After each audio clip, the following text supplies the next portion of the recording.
Hello dear students, welcome you all once again in the Infinity Classes Gorakhpur and welcome you all once again in the Target 90 Plus series. Friends, हम लोग target 90 plus की series में पिछले वाले lecture में बात किए थे लेटरल डिस्प्लेसमेंट की, ठीक है। और उससे पहले वाले में हम लोगों ने एक रेक्टेंगुलर ग्लास स्लैब के थ्रू जो है रिफ्रैक्शन देखा था और उसमें जो है आपका इमर्जेंट रे और इंसिडेंट रे के बीच में जो डिस्प्लेसमेंट था जिसको लेटरल डिस्प्लेसमेंट कहा जाता है सॉरी लेटरल डिस्प्लेसमेंट जिसको कहा जाता है उसका एक्सप्रेशन डिराइव कर लिया था। अब थोड़ा सा उससे अलग हट करके आते हैं। आज जो हम टॉपिक इस लेक्चर में आपको समझाने वाले हैं वो है real depth and apparent depth, यानी कि देखा जाए तो रियल यानी कि वास्तविक, अपैरेंट मतलब एक आभास करना, ऐसा महसूस होना। एग्जाम्पल के तौर की बात करें, जैसे मान लीजिए आप नदी वगैरह में देखिए या छोटे मोटे तालाब वगैरह में, तो उसमें जो कोई भी ऑब्जेक्ट है या कोई जैसे स्टोन पत्थर वगैरह जो रहते हैं, आप जब देखते हैं तो ऐसा लगता है कि बिल्कुल ऊपर एकदम अपर सरफेस पे है, बहुत ऊपर है, लेकिन एक्चुअल में जो है वो काफ़ी उससे ज़्यादा गहराई पे रहते हैं। या ऐसे कह सकते हैं कि हम लोग ऐसे बाहर से अंदाज़ा लगा लेते हैं गहराई का पानी में, जैसे होता है ना कि पानी है, मान लीजिए तालाब नदी जो भी है, तो बाहर से ऐसे अंदाज़ा लगा लेते हैं कितना गहरा हुआ, लेकिन जब उसमें हमारा पैर जाता है या अंदर हम जब जाते हैं तो गहराई कुछ और ही होती है, दिखता कुछ और है, होता कुछ और है। इसी को हम लोग कहते हैं real depth and apparent depth. Example बहुत सारे हैं। ग्लास में जब मान लीजिए कोई कॉइन, आप मान लीजिए ट्रांसपेरेंट ग्लास है और उसमें पानी भरा हुआ, जब आप कोई कॉइन डालते हैं तो आप ऊपर से जब उसको देखते हैं ऐसा लगता है जैसे कॉइन बिल्कुल अपर सरफेस एकदम ऊपर है, लेकिन एक्चुअल में वो एकदम सबसे नीचे वाले सरफेस यानी कि पूरे ग्लास के नीचे वाले सरफेस पर रहता है, लेकिन हमको दिखता कैसा है, बिल्कुल ऊपर दिखता है। ठीक, सारे कन्फ्यूजन को आज हम रियल डेप्थ और अपैरेंट डेप्थ के इस शॉर्ट लेक्चर से दूर करेंगे, उसका एक्सप्रेशन डिराइव करेंगे और ऐसा एक्चुअल में होता क्यों है, इन सारी चीज़ों को जो है इसी लेक्चर में हम लोग देखेंगे। तो चलिए स्टार्ट करते हैं। टॉपिक सबसे पहले मेंशन करते हैं real depth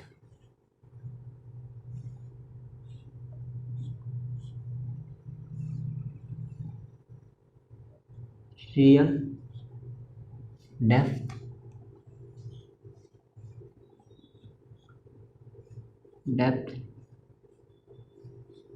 and apparent depth and apparent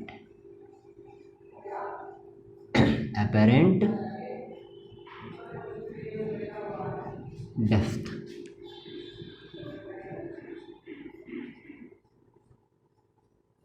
ठीक है, real depth and apparent depth. ये हमारा आज का टॉपिक। देखिए, डेप्थ मतलब होती है गहराई, ठीक है, रियल वास्तविक, अपैरेंट जो आभास हमको होता है, ऐसा लगता है। इसको स्टार्ट करेंगे एक फिगर के थ्रू। फिगर के थ्रू पहले हम समझाएंगे कि एक्चुअल में ये फिनोमेना होता कैसे है, फिर उसके बाद इसके एक्सप्रेशन को हम लोग डिराइव करेंगे। ठीक, यहाँ फिगर हम बनाते हैं। जैसे मान लीजिए हमारे पास ये कोई इधर ही देखते हैं फिगर को, ज़्यादा अच्छा रहेगा समझने में। हमारे पास ये कोई इंटरफेस है। इंटरफेस तो समझ में यही गया होगा, इतनी बार बताया गया है। Interface means which divide the two medium, जो दो मीडियम को क्या करे, डिवाइड करे। ये हमारा इंटरफेस हो गया। इंटरफेस के ऊपर वाले को एयर और नीचे वाले को हम लोग वाटर कंसीडर कर लेते हैं। एयर है तो इसका रिफ्रैक्टिव इंडेक्स म्यू ऑफ ए और वाटर है तो इसका refractive index mu of W होगा। इतनी बातें क्लियर हैं। ये हो गया आपका रेयरर मीडियम और ये हो गया आपका डेंसर मीडियम। सपोज कीजिए हमने क्या कहा कि यहाँ पे वाटर जो है आपका, उसमें एक ऑब्जेक्ट है। वाटर यानी पानी के अंदर एक ऑब्जेक्ट है, ठीक है। पानी के अंदर ऑब्जेक्ट आपको यहाँ ओ पॉइंट पे रखा हुआ है, तो इससे जब पानी में जो ऑब्जेक्ट रखा हुआ है, इससे जब रेज ऑफ लाइट आपकी आँखों तक पहुँचती हैं, या ऐसे कहिए जब इस ऑब्जेक्ट से रे ऑफ लाइट वाटर से एयर की तरफ जाएंगी, यानी कि टेंसर मीडियम से एयर। आपके दिमाग में चल रहा होगा कि फिर ऑब्जेक्ट से लाइट कैसे निकलेगी जो पानी में है, या स्टोन जो भी है उससे कैसे निकलेगा। तो देखिए रात के समय में तो कुछ हमें दिखाई नहीं देता है, जो भी होता है लाइट के प्रेजेंस में भी होता है, ठीक। तो होता क्या है कि सन की लाइट वाटर में जो स्टोन है उस पर पड़ती है, वहाँ से रे ऑफ लाइट का रिफ्लेक्शन होता है जो हमारी आंखों तक जाता है, फिर हमें दिखाई देता है। तो वही है, सन की लाइट इस पे है तो ये क्या होगा, यहाँ से रेज ऑफ लाइट ऐसे निकलेंगे, ठीक। तो मान लीजिए यहाँ ऐसे रेज ऑफ लाइट यहाँ से निकली, ये इधर ऐसे आपको दिख रहा होगा, ठीक है। कहाँ से, ऑब्जेक्ट से एक रे ऑफ लाइट ऐसे निकली, क्लियर। अब आपको पता ही है कि जब कोई रे ऑफ लाइट वाटर यानी कि डेंसर से रेयरर की तरफ जाती है तो वो किधर झुक जाती है, कहाँ जाती है, वो नॉर्मल से दूर। तो नॉर्मल से दूर यहाँ कैसे बनेगा, इधर देखिए ज़रा, नॉर्मल से यहाँ दूर कैसे बनाएंगे हम, ये रहा आपका नॉर्मल, बना देते हैं n, ठीक है। नॉर्मल से दूर, ये नॉर्मल है, अगर नॉर्मल की तरफ जाएगी यानी कि इधर जाती है, नॉर्मल से दूर जा रही है यानी कि, थोड़ा सा इसको ध्यान दीजिएगा, ऐसे समझ लीजिए, क्लियर हो गई बात। वैसे इसी प्रकार से बहुत सारी रेज ऑफ लाइट निकलेंगे, लेकिन हम 2 रे ऑफ लाइट को कंसीडर करेंगे। रीज़न क्या है, क्योंकि हमें पता है इमेज का फॉर्मेशन कम से कम 2 रेज ऑफ लाइट हमें उसमें जो है कंसीडर करनी पड़ती है। तो दूसरा कोई रे ऑफ लाइट मान लीजिए इसी ऑब्जेक्ट से निकला जो बिल्कुल इस इंटरफेस के स्ट्रेट गया, और आपको पता भी है कि जब कोई रे ऑफ लाइट कोई प्लेन मिरर हो या इंटरफेस हो उससे बिल्कुल स्ट्रेट जाती है तो बिल्कुल सीधे निकल जाती है। क्या इतनी बातें क्लियर हैं? अब देखिए इसके अकॉर्डिंग अगर ये नॉर्मल के साथ जो एंगल बना रहा है ये होगा एंगल ऑफ इंसिडेंस और ये होगा एंगल ऑफ रिफ्रैक्शन। क्लियर है इतनी बात? ये क्या हो गया आपका एंगल ऑफ इंसिडेंस और ये हो गया एंगल ऑफ रिफ्रैक्शन। नॉर्मल को थोड़ा सा हम लोग ऊपर की तरफ बना लेते हैं, ये यहाँ ऐसे समझ लीजिए, इसको नाम दे दीजिए m का, ठीक है। और ये हो गया आपका यन। इतने इसमें कोई दिक्कत नहीं ना हो चाहिए। अब देखिए अगर हम लोग देखें ये एंगल ऑफ इंसिडेंस है तो ये भी एंगल ऑफ इंसिडेंस आई हो सकता है कि नहीं हो सकता है? पूछिए कैसे? यहाँ बताते हैं, ये 2 पैरेलल रे ऑफ लाइट हैं, ये ऐसे गया कोई रे, तो जो ये एंगल यहाँ पे होगा ये एंगल है, इसको कहते हैं alternate interior angle. Alternate interior angle के रूल से ये भी एंगल ऑफ इंसिडेंस हो जाएगा और ये भी एंगल ऑफ इंसिडेंस था, ठीक है। एंगल थोड़ा सा बाद में कंसीडर करते हैं, पहले यहाँ पे देखते हैं जरा, ऑब्जेक्ट से ले करके यहाँ ऑब्जेक्ट से इस इंटरफेस तक का जो डिस्टेंस था वो हम लोग x कंसीडर कर लेते हैं। क्या कर लेते हैं? कंसीडर कर लेते हैं x। अब देखिए ये जो दोनों रेज ऑफ लाइट गई कहीं इमेज नहीं बन रहा है, तो हमने क्या किया, सपोज करिए कि ये जो आपकी रे ऑफ लाइट है ये वाली, इसको हमने पीछे यहीं कहीं पे ब्लैक से दिखाते हैं, ब्लैक से ही दिखाते हैं इसको। देखिए यहाँ पे ऐसे पीछे यहाँ जब ट्रेस करेंगे इसको तो आपको दिखेगा कि ये कुछ इस पोजीशन पे आकर के मीट कर रही है। तो जिस पोजीशन पे ये मीट की वहीं पे आपका क्या बन जाएगा, इमेज बन जाएगा। ये तो आपको पता है। ये देखिए ये रे ऑफ लाइट इंसिडेंट है, फिर रिफ्रैक्शन हुआ और इसको पीछे ट्रेस किया गया, और ये दूसरी रे ऑफ लाइट है जो बिल्कुल स्ट्रेट निकल गई। तो जब 2 रिफ्लेक्टेड रे एक जगह पे इंटरसेक्ट करते हैं तो वहाँ इमेज का फॉर्मेशन होता है। तो सपोज कर लीजिए कि जहाँ इमेज बना और ये इंटरफेस है, यहाँ से यहाँ तक हमने क्या ले लिया, y का ले लिया, और जो ये शिफ्ट हुआ, ऑब्जेक्ट पहले यहाँ पे था, देखिए ऑब्जेक्ट ये क्या था आपका, O पॉइंट पे क्या था, ऑब्जेक्ट था। ऑब्जेक्ट जो पहले यहाँ था वो यहाँ I पे शिफ्ट हुआ, तो इस शिफ्ट को हम लोग कह देते हैं स्मॉल d। इसको नॉर्मल शिफ्ट भी कहा जाता है। क्या कहते हैं? Normal shift. क्या इतनी बातें क्लियर है कि नहीं? ठीक। अब एंगल थोड़ा कंसीडर करते हैं। यहाँ पे देखते हैं, ये हमने बता दिया अल्टरनेट इंटीरियर एंगल से एंगल इक्वल हो जाएंगे। अब देखिए ये वाला एंगल R है तो ये एंगल कितना होगा। अब इसको कैसे समझाते हैं, देखिए मान लीजिए हमारे पास दो पैरेलल रे ऑफ लाइट थी, दो पैरेलल रे ऑफ लाइट थी और बीच से ये वाला लाइट ऐसे रे गया है, ये वाला, ये बिल्कुल जो ऐसे गया है, ठीक है। ये वाला एंगल आपको दिख रहा है कि आर है, कौन सा है, आर है। तो जरा बताइए ये वाला भी एंगल आर होगा कि नहीं होगा, कैसे होगा, ये वाला भी एंगल आर होगा करेस्पॉन्डिंग एंगल के मेथड से, ठीक है ना। कौन से मेथड से, करेस्पॉन्डिंग एंगल देखा जाए इक्वल होते हैं तो ये आपका करेस्पॉन्डिंग एंगल, एंगल आर ये भी है, एंगल आर ये भी है। इतनी बातें क्लियर हो गई। अब थोड़ा नाम इस पर हम दे देते हैं, इस पॉइंट को भी एक नाम, इस पॉइंट को भी एक नाम, ठीक है, ताकि जो है एंगल को लेने में कोई दिक्कत ना आए।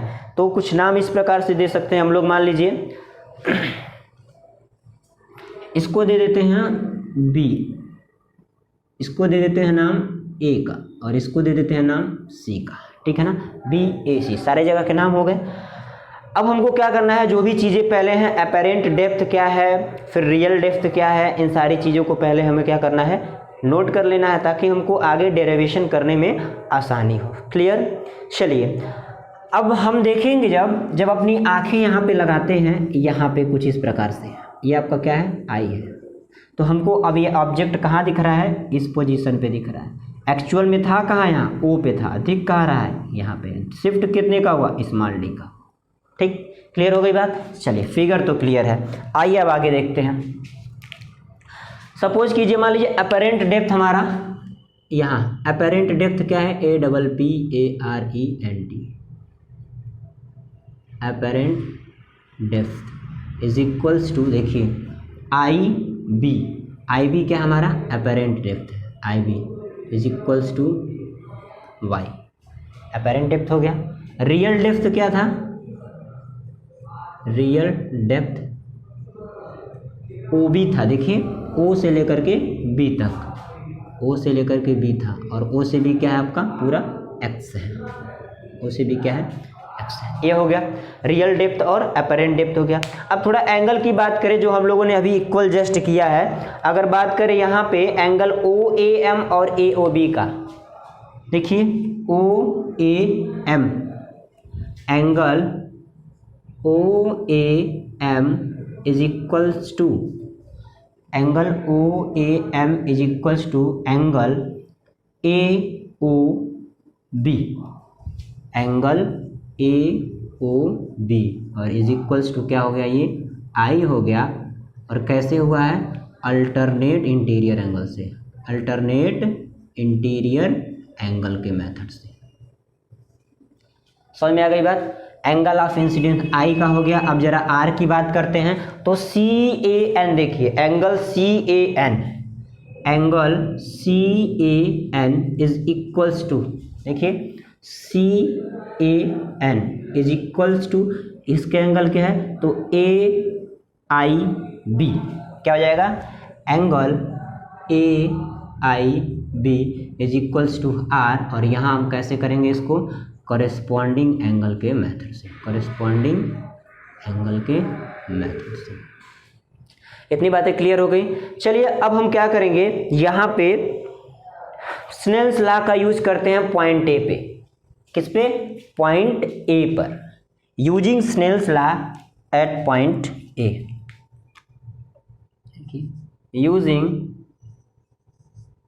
Snell's law at point A, at point A, इस पॉइंट पे। तो देखिए क्या हो रहा है, यहाँ डेंसर मीडियम से ray of light rarer medium में जा रही है। स्नेल्स लॉ क्या कहता है, refractive index of first medium into sine of angle of incidence. तो हम यहाँ लिख सकते हैं क्या, mu of W into sine I लिख सकते हैं। देखिए यहाँ से इससे इधर जा रहा है light, mu of W into sine I is equals to mu of A into sine R हो जाएगा। और यहाँ से sine I upon sine R is equals to mu of A upon mu of W लिख सकते हैं, या तो फिर हम लिख सकते हैं sine I upon sine R is equals to, इसको कैसे लिखा जा सकता है, देखिए इसके रिस्पेक्ट में ये, और ये हो गया आपका डब्ल्यू, ऐसे लिख सकते हैं कि नहीं, ये हो गया आपका इक्वेशन एक तैयार। Sine I upon sine R is equals to W U. इसको हम लोग फर्स्ट इक्वेशन कंसीडर कर सकते हैं। और नेक्स्ट अब बात करेंगे, देखिए हमारा जो दूसरा ट्रायंगल बन रहा है ए बी आई कहिए या ए आई बी कह सकते हैं। ये ट्रायंगल आपको यहाँ देखना है। देखिए एक ये तो पूरा समझ में आ गया कहाँ से कहाँ तक हुआ। अब यहाँ पे एक आपको ट्रायंगल दिख रहा होगा, ठीक है। आगे बढ़ते हैं।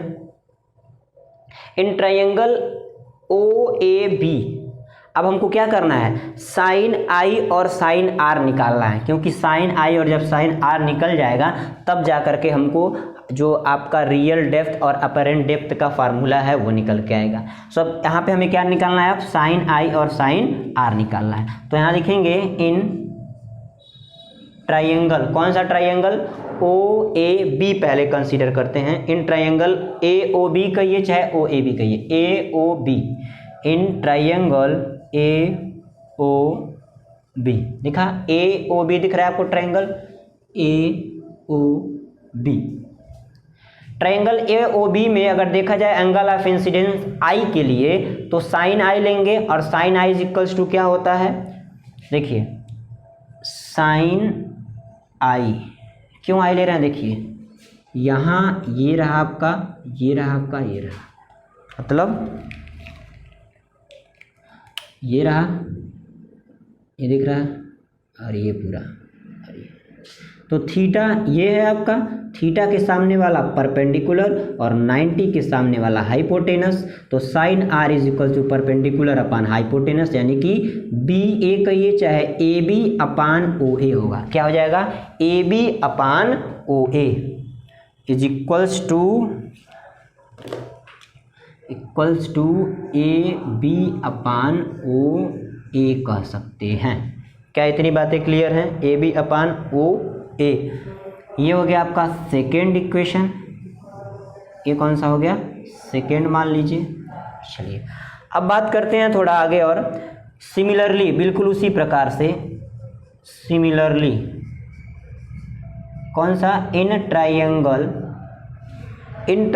कौन सा ट्रायंगल होगा दूसरा वाला, इन ट्रायंगल ए आई बी। जरा देखिए ये बड़ा वाला था, अब ये छोटा वाला देखिए, ए यहाँ से और ये आई वाला और ये बी वाला, A I B. In triangle A I B क्या हो जाएगा, sine R is equals to, अब यहाँ आर लेंगे क्योंकि इस ट्रायंगल में थीटा हमारा आर है, तो आर के सामने वाला फिर से वही क्या होगा, हाइपोटेनस, और ये यहाँ क्या हो जाएगा हमारा, ये परपेंडिकुलर के सामने वाला ये हो जाएगा आपका, तो परपेंडिकुलर बाई हाइपोटेनस। परपेंडिकुलर क्या होगा, ए बी हो गया, हाइपोटेनस अब क्या होगा, जो पहले ए ओ था वो अब ए आई हो गया चाहे आई ए हो गया, यानी कि ए बी अपान ए आई लिख सकते हैं। क्या लिख सकते हैं, ए B upon A I, A B upon A आई लिखा जा सकता है।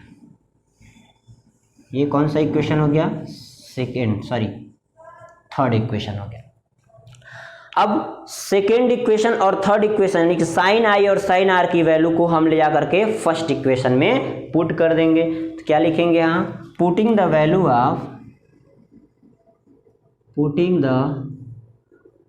Of the equation number second and third in first. ठीक है, समझ में आ रहा है ना, value of second and third in first. देखिए साइन आई की जगह पे क्या हो जाएगा, A B upon O A, A B upon O ए, फिर अपान आर की जगह पे A B upon A I, A B upon A I is equals to क्या है, डब्लू म्यू ए था। ए बी से ए बी कैंसिल हो जाएगा और यहाँ हमको क्या मिलेगा, यहाँ देखिए आगे A I upon O A is equals to W mu A मिल जाएगा।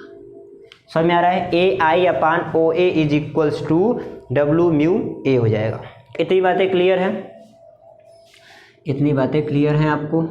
नेक्स्ट आगे बढ़ते हैं थोड़ा सा। ए आई अपन ओ ए तो निकल गया। अब हमको क्या करना है, ए आई और ओ ए जब हम निकालेंगे तभी हमारा जो है आगे का क्वेश्चन डिराइव हो पाएगा। अब देखिए ए आई और ओ ए कैसे निकलेगा। अच्छा एक बात बताइए, अगर मैं ये कह दूं कि ये जो एंगल ऑफ इंसिडेंस आई दिख रहा है वेरी क्लोज, अगर मान लीजिए बहुत छोटा हो, छोटा कैसे हो सकता है, जैसे ये मान लीजिए आपका ऑब्जेक्ट था, ठीक है, ऑब्जेक्ट से ये एक रे ऑफ लाइट ऐसे गई थी, इधर देखिए फिर से ये ऑब्जेक्ट था, एक रे ऑफ लाइट ऐसे जा रही है और दूसरा ऐसे जा रहा है। तो अगर ये मान लीजिए बहुत छोटा हो जा रहा है I, if angle I is very small, क्या कह सकते हैं, if angle I is very small, very small, तो ये जो अगर छोटा हो गया तो दोनों एक दूसरे पे आ जाएंगे, यानी कि जो ओ ए था वह ओ बी के बराबर हो जाएगा और यहाँ जो आई ए था वो आई बी के बराबर हो जाएगा। या कह सकते हैं A I is equals to, देखिए A I is equals to I B कर सकते हैं हम लोग, क्या कर सकते हैं, आई बी। एंड और कौन सा था हमारा, ओ ए दिख रहा है ना, ओ से लेकर के ए तक जो है अगर ये शिफ्ट हो गया इधर तो O A is equals to O B हो जाएगा, O A is equals to क्या हो जाएगा, ओ बी हो जाएगा। तो देयरफॉर क्या हो जाएगा हमारा, ए आई की जगह हमने क्या रख दिया, आई बी रख दिया, देखिए यहाँ से, ठीक है, इस वाले इक्वेशन से आई बी अपान ओ ए की जगह ओ बी रख दिया इज इक्वल्स टू डब्लू, यानी कि वाटर, और ये म्यू और ये ए हो गया, I B upon O B is equals to W mu A हो गया। क्या इतनी बातें क्लियर है? अब हमें यहाँ पे पता है ये क्या दिया हुआ है, आई बी क्या दिया है, देखिए आई और ये बी क्या है, वाई है, क्या हो गया, वाई हो गया, अपान ओ से लेकर के बी क्या है, एक्स हो गया, और इक्वल टू डब्लू म्यू ये हो जाएगा।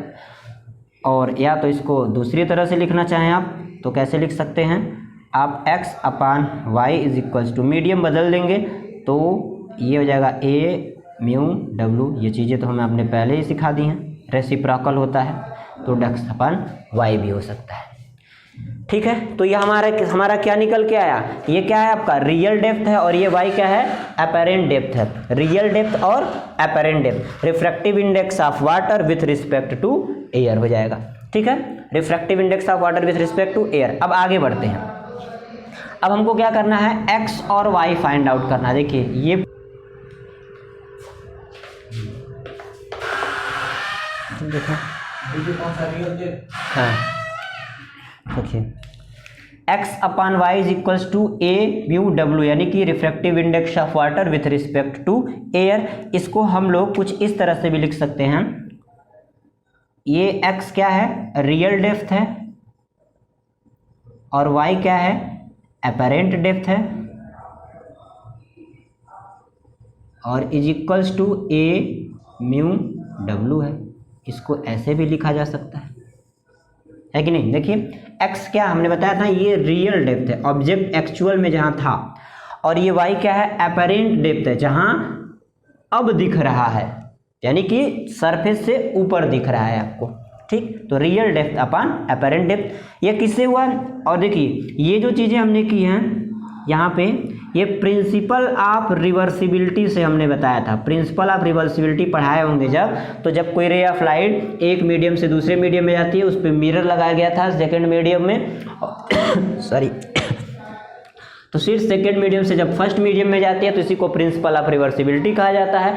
तो रिफ्रैक्टिव इंडेक्स ऑफ यहाँ water with respect to air था, यहाँ sorry refractive index of air with respect to water था, अब यहाँ refractive index of water with respect to air है, तब ये जब रिवर्स हो रहा है तो ये भी रिवर्स हो जाएगा, ठीक है। यहाँ तक तो बातें समझ में आ गई होगी। अब आगे थोड़ा सा हमको नॉर्मल शिफ्ट भी फाइंड आउट करना है, यानी कि हमको क्या निकालना है, डब्लू निकालना है, सॉरी डब्लू नहीं डी निकालना है। तो यहाँ नॉर्मल शिफ्ट की अगर बात करें, यहाँ कहाँ दिखाया जा सकता है, देखिए नॉर्मल शिफ्ट यहाँ से दिखाते हैं, नहीं नीचे आ जाइए, यहाँ नॉर्मल शिफ्ट यहाँ से कर देते हैं, नॉर्मल शिफ्ट, ठीक है। नॉर्मल शिफ्ट की अगर बात करें तो शिफ्टिंग यहाँ कितना हुआ है, स्मॉल डी का, यानी कि small d is equals to, अगर हमको स्मॉल डी ये यहाँ इतना फाइंड आउट करना है तो अगर x में से y को निकाल दिया जाए तो ये d बचेगा कि नहीं बचेगा, यानी कि x minus y is equals to d कर सकते हैं। एक्स क्या है, रियल डेप्थ है, और वाई क्या है, अपेरेंट डेप्थ है। ठीक है, अगर हम यहाँ से वाई की वैल्यू फाइंड आउट करें, देखिए यहाँ पे अगर मैं यहाँ दिखाता हूँ आपको, अगर y की वैल्यू फाइंड आउट करें इस इक्वेशन से, that means x upon Y is equals to, अगर गिवन यहाँ पे हमारे पास है w a म्यू, अगर w है, अगर हम यहाँ से y निकालते हैं तो y is equals to x upon a mu w आएगा कि नहीं आएगा, x upon a mu w आ जाएगा। अब जहाँ y है, y की जगह पे हम ये पुट कर देते हैं, तो d is equals to x minus x upon a mu w हो जाएगा। देखिए x दोनों में है, कॉमन ले सकते हैं, तो small d is equals to x common ले लिया गया, तो यहाँ बचेगा 1 माइनस 1 अपान a म्यू, फिर a म्यू और ये w आ जाएगा। ठीक, तो ये था हमारा नॉर्मल शिफ्ट। क्या है हमारा, नॉर्मल शिफ्ट हो गया। थोड़ा सा इसको और सही करेंगे, ए म्यू ऐसे लिख सकते हैं, ए म्यू डब्ल्यू लिख सकते हैं, तो ये आपका आ गया आपका नॉर्मल शिफ्ट। ठीक है, वीडियो को थोड़ा सा पीछे ले जा करके एक बार रिपीट कर लीजिएगा। अगर एक बार में नहीं समझ में आ रहा होगा तो थोड़ा सा रिवर्स ले जाइएगा, उसको रिपीट कीजिएगा तो समझ में आ जाएगा। ये नॉर्मल शिफ्ट यानी कि ये जो आपका था यहाँ से यहाँ तक, अगर नॉर्मल शिफ्ट आपको निकालना है तो इस वाले फार्मूले से निकाला जाएगा। अगर रियल डेप्थ और अपेरेंट डेप्थ का ये रिफ्रैक्टिव इंडेक्स के रिलेशन में आपको फाइंड आउट करना है तो उसके लिए आपको ये दूसरा वाला फार्मूला यहाँ पे जो दिया है ये निकाल सकते हैं। ठीक है, और बाकी चीज़ें जो है यहाँ पे आपको समझ में आ ही गई होंगी कि कैसे कैसे क्या क्या निकाला गया है। टॉपिक थोड़ा सा बड़ा था, लेकिन आप लोग 1 से 2 बार अगर इसको रिवाइज कर लेते हैं तो आई होप आप सभी को अच्छे से बिल्कुल समझ में आ जाएगा, और ये आप खुद जो है सेल्फ इसको डिराइव भी कर सकते हैं, यानी कि एक्सप्रेशन इसका ला सकते हैं रियल डेप्थ और अपेरेंट डेप्थ। तो देखा किस प्रकार से जो है कोई भी ऑब्जेक्ट जितनी गहराई में वाटर में या किसी भी और लिक्विड में रहता है उससे एबव दिखता है, कैसे दिखता है, यहाँ आपको चीज़ें यहाँ पे समझ में आ गई। यहाँ ये हमारा ये जो हमने आई बनाया है, ठीक है ना, क्या करता है ये देखिए, यहाँ से ऑब्जेक्ट से जब लाइट जाती हैं तो 2 रे ऑफ लाइट आपकी आंखों तक पहुँचेंगी। अभी यहाँ थोड़ा दूर पड़ रहा है, देखिए ये पूरा एरिया कवर करेगा ऐसे, आपका आँख ये पूरा एरिया कवर करेगा ऐसे, ये समझ लीजिए आपकी आंखें हैं इतनी बड़ी, और ये एक रे ऑफ लाइट, ये दूसरी रे ऑफ लाइट, ये दोनों जहाँ पे मिलती हैं, देखिए एक यहाँ से ऐसे आ रही है और दूसरी यहाँ से, तो यही दोनों आपकी आंखों तक पहुँचती हैं। ठीक है, और वही आपको जो ऑब्जेक्ट यहाँ पे था वो यहाँ पे दिखता है। रीज़न, क्योंकि मीडियम चेंज हो जा रहा है, तो मीडियम चेंज हो रहा है तो रे ऑफ लाइट का रिफ्रैक्शन होगा, और रिफ्रैक्शन में आपको पता है एक्चुअल में जो पोजीशन ऑब्जेक्ट का रहता है उससे हट करके हमको दिखता है। ऐसे बहुत सारे एग्जांपल आपके पास होंगे, जैसे मान लीजिए कोई